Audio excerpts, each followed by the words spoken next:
નમસ્કાર વિદ્યાર્થી મિત્રો, અક્ષર જ્ઞાન માર્ગની આ યુટ્યુબ ચેનલમાં આપનું હાર્દિક સ્વાગત છે. મિત્રો, આજે આપણે ધોરણ 5માં તાર્કિક ક્ષમતા કસોટીના જે 30 પ્રશ્નો કોમન એન્ટ્રન્સ ટેસ્ટની અંદર પૂછાવાના છે, એ સિવાય ધોરણ 8માં મેટ બૌદ્ધિક યોગ્યતા કસોટીના 40 પ્રશ્નો જ્ઞાન સાધના મેરિટ સ્કોલરશિપ પરીક્ષાની અંદર મિત્રો આવવાના છે. એ માટેના ખૂબ અગત્યના આકૃતિઓ માટેના પ્રશ્નો આ વિડીયોની અંદર પાર્ટ 3 ની અંદર આપણે ચર્ચા કરવાના છે. મિત્રો, ખાસ તમે આ તાર્કિક અને બૌદ્ધિક ક્ષમતા કસોટીના વિડીયો 1 અને વિડીયો 2 આ બંને શાંતિ તમે જોયા હશે, એના પ્રશ્નો તમે સમજ્યા હશો મિત્રો, અને અગત્યના આકૃતિ માટેના પ્રશ્નો આ પાર્ટ 3 ની અંદર આપણે ચર્ચા કરીએ છીએ. મિત્રો, સૌપ્રથમ પ્રશ્ન જોઈએ. આપેલ આકૃતિમાં કેટલા ત્રિકોણ છે? અહીં આકૃતિ કાપેલી છે, બરાબર ને? એમાં કેટલા ત્રિકોણ આપેલા છે? 2 છે, 3 છે, 5 છે કે 4 છે? તો આની અંદર સમજો તો આ 1 કેવા, 2 કેવા અને 12 નો ત્રિકોણ, ટોટલ થશે 3. બરાબર. આપણે આને સમજવાનું છે, તો કઈ રીતે સમજશું? તો આપણે સમજીએ તો આ જે ઊભા આપેલા હોય એને 1 નંબર આપો અને આને 2 નંબર આપો, એટલે 1 અને 2 આ બેનો સરવાળો કરવાનો, એટલે કેટલા થશે? 3. બરાબર ને મિત્રો? આ રીતે આપણે સરળતાથી જેટલા ઉભા લીટા ખાના પાડેલા હોય એના પરથી આપણે સરવાળો કરી દેવાનો. આગળનો પ્રશ્ન જોઈએ. નીચેની આકૃતિમાં કેટલા ત્રિકોણ છે? ફરી પાછો એ રીતનો પ્રશ્ન આવી ગયો. હવે તમને ખબર પડી જ હશે મિત્રો, કેટલો જવાબ આવે? 4 આવે, 7 આવે, 10 આવે કે 12 આવે? કેટલા ખાના છે? 1, 2, 3 ને 4. બરાબર. હવે 4 4 ખાના આપણે શું કરવાનું થશે? સરવાળો કરવાનો.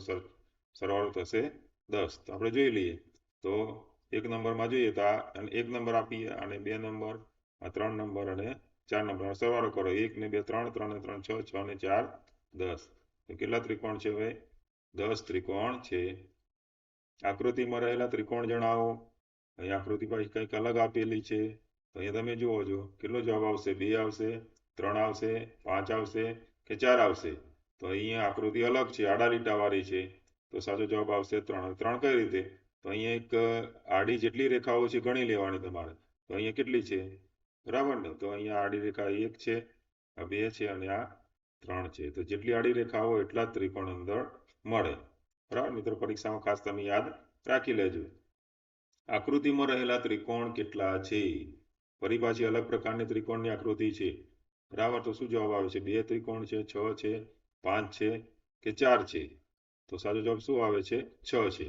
મિત્રો, આપણે આગળ શીખ્યા કે આડી લાઈન આપેલી હોય, ઉભા ખાના પડેલા હોય, તો આપણે જોઈ લેવાનું કે અહીંયા જે ખાના છે એની અંદર આપણે નંબર આપી દેવાના, 1 અને આ 2. તો 1 અને 2 કેટલા થશે? 3. આ 1 અને 2, 1 અને 2 કેટલા થશે? 3. તો આ 3 અને આ 3, તો બંનેનો સરવાળો કરો એટલે કેટલા થશે? 6 ત્રિકોણ અંદર છુપાયેલા છે. નીચે આપેલ આકૃતિમાં કેટલા ત્રિકોણ છે? હવે અલગ પ્રકારની આકૃતિ આવી, સમજવાનું છે મિત્રો, ખાસ સમજજો. 45, 75, 70 કે 65? તો આની ગણતરી આપણે કરતા સાચો જવાબ મળે છે 75.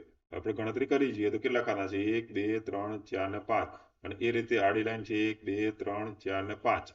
બરાબર ને? તો આપણે એક ખાનાની ખાલી ગણતરી કરી લેશું તો આપણને અંદાજ આવી જશે. આ નંબર આપી દે, 1, આ છે 2, 3, 4 અને 5. ત્રણનો સરવાળો કરો. 1 ને 2 3, 3 ને 3 6, 6 ને 4 10, 10 ને 5 15. તો આ 15 થયા. એ રીતે આ લાઈન આપણે સરવાળો કરીશું તો પણ કેટલા થશે? 15. એ રીતે આ લાઈનના પણ થશે 15. એ રીતે આ લાઈનના પણ 15 થશે, અને આ લાઈનના પણ થશે 15. હવે 15 15 નો સરવાળો કરો. 15 15 15 ને 15 5 વખત છે, એટલે કેટલો સરવાળો થશે? 75. તો આની અંદર કેટલા ત્રિકોણ છે? 75 સાચો જવાબ આવશે. નીચેની આકૃતિમાં કેટલા ત્રિકોણ છે? એટલે અલગ પ્રકારની જાળીની ડિઝાઇન વાળી આકૃતિ આવી છે. કેટલા ત્રિકોણ છે? 17 છે, 27 છે, 52 છે કે 34 છે? મિત્રો, ખાસ સમજવાની, બિલકુલ સહેલી આકૃતિ છે. કોઈ ધ્યાનથી સમજશો તો આવડી જશે. સાચો જવાબ આવે છે 27. 27 કઈ રીતે આવે છે? તો અહીંયા નીચેનો ભાગ, આ રીતની આકૃતિ આવે ત્યારે તમારે નીચેના ભાગને આપણે એને સમજવાનો, એને નંબર આપી દઈએ. આ ખુલ્લો ભાગ 1, આ 2, આ 3 અને 4. હવે 4 ખાનાવાળી આકૃતિ છે. હવે એની અંદર એવું કરવાનું છે કે આને આપણે ગણવાના છે 1. હવે 1 માં 2 ઉમેરો એટલે આને ગણવાના છે 3. હવે 3 માં 3 ઉમેરો એટલે આને ગણવાના છે 6. હવે 4 ઉમેરો એટલે આને ગણવાના છે 10. આ બધાનો સરવાળો કરો. 1 ને 3 4, 4 ને 6 10, 10 ને 10 20. 20 થયા. હવે શું કરવાનું છે? તો જે 2 નંબર, એક છોડીને એક, એટલે 2 નંબર એટલે 6, અને એના પછી એક છોડીને એક, એટલે કેટલા થશે? 6 અને 1 7, તો 7 આની અંદર ઉમેરી દેવાના છે. 20 થયા હતા અને 7 એની અંદર આપણે ઉમેરી દેવાના છે, એટલે કેટલા થશે? 27 થશે. નીચે આપેલ આકૃતિમાં કેટલા ચોરસ છે? હવે અહીંયા ચોરસ આપણે ગણવાના છે. 1 2 3 ને 4 છે અને 12 નો 1 થશે, એટલે કેટલા થશે મિત્રો? 7 થશે, 4 થશે, 5 થશે કે 3 થશે? તો સાચો જવાબ આવશે 5. હવે આને આપણે સમજવાના છે કે ઊભા અને આડા. તો ઊભા છે 1 અને 2 અને આડા પણ 1 અને 2 છે. તો ઊભા અને આડા સરખા હોય ત્યારે તમારે જે મોટો અંક હોય એના વર્ગ કરી દેવાનો. 2 નો વર્ગ કરો અને 1 નો વર્ગ કરો, એને સરવાળો કરી દેવાનો. 2 નો વર્ગ થશે 4 અને 1 નો વર્ગ થશે 1. તો 4 વત્તા 1 બરાબર કેટલા થશે? 5 થશે. આવી રીતે ગમે એટલે આડી લાઈન ને ઊભી લાઈન સરખી હોય ત્યારે મોટા અંકથી તમારે ઉતરતા ક્રમમાં એનો વર્ગ કરતા જવાનો. નીચે આપેલ આકૃતિમાં કેટલા ચોરસ છે? જો એ રીતનો જ આવે. 1 2 અને 3 ઊભા ખાના છે, આડા ખાના 1 2 અને 3, બરાબર. તો 11 આવશે, 13 આવશે, 15 આવશે કે 14 આવશે? તો મિત્રો તમને હવે ખબર પડી જ ગઈ છે, બરાબર ને? શું જવાબ આવશે? 14. હવે આની ગણતરી કરી લઈએ આપણે. તો ગણતરીમાં આપણે જોઈએ તો સૌપ્રથમ જો આ 1 ખાનું છે, 2 છે અને 3 છે. તો આડા 3 છે, ઊભા 1 2 અને 3 છે, બરાબર. તો બધા સરખા છે ઊભા આડા. તો હવે વર્ગ કરવાનો. તો 3 નો વર્ગ, 2 નો વર્ગ અને 1 નો વર્ગ. 3 નો વર્ગ કેટલો થશે? 9. 2 નો વર્ગ કેટલો થશે? 4 અને 1 નો વર્ગ થશે 1. 9 વત્તા 4 એટલે 13. 13 ને 1 કેટલા થશે? 14. તો અહીંયાની અંદર 14 ચોરસ છે. આપેલ આકૃતિમાં કેટલા ચોરસ છે?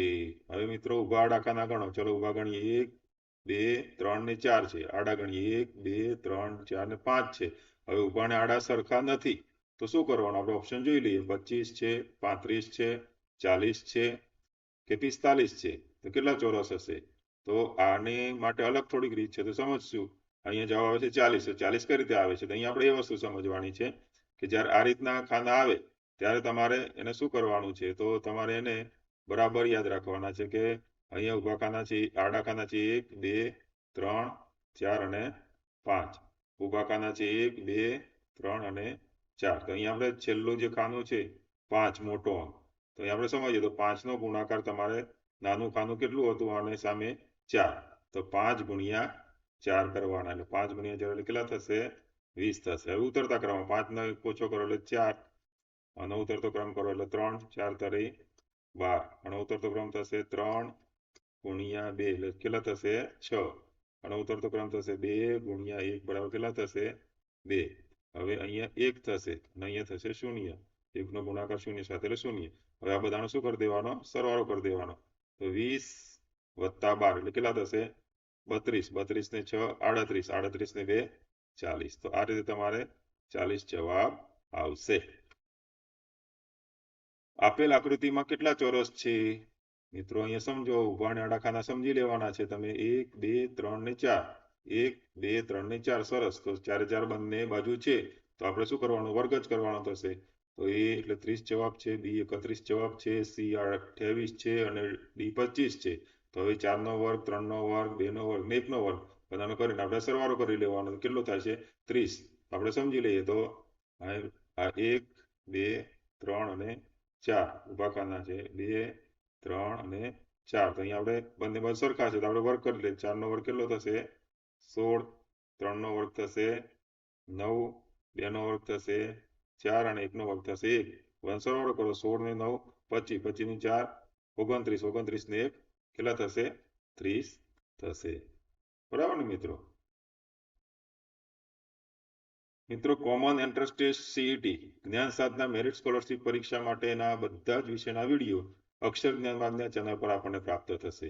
તો અત્યારે જ અક્ષર જ્ઞાન માર્ગના યુટ્યુબ ચેનલને સબસ્ક્રાઇબ કરશો મિત્રો. બેલ નોટિફિકેશન ઓન કરશો. આપના મિત્રોને પણ ઓન કરાવશો.